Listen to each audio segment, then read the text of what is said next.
በወጣትነት እድሜህን ባጭሩ የሚቀጩ ሁለት መርዛማ ነገሮች አሉ። ከዚህ ነገር በቻልኩ ኃይል ራስን ለማራቅ ሞክር።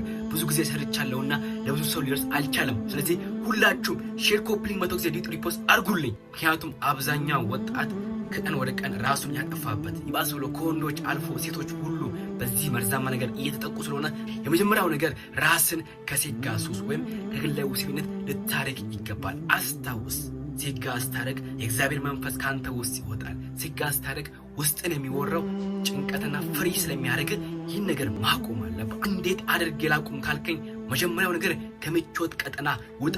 ቀን ሙሉ ቲክቶክ አትያ፣ በአልጋ ላይ ተኝተ አትዋል። የምትሰራው ስራ ከሌለ ስፖርት ስራ፣ መጽሐፍ አንብብ፣ ራስን አድስ።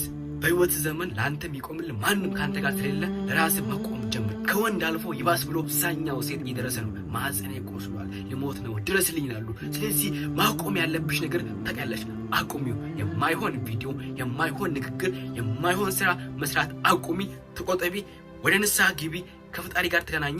ያኔ ምንም ነገር አያገኝሽም። ከሰይጣን መራቅ ጀምሪ። በውስጥሽ ያለው መንፈስ አድሺ። አሮጌውን ማንነትሽን ጣይ። ይህን ቪዲዮ በሴጋ ሱስ ለምትሰቃዩ እህት ወንድሞቼ በቻላችሁት ያህል ሼር፣ ኮፒ ሊንክ ሪፖስት አድርጋችሁ አዳርሱልኝ።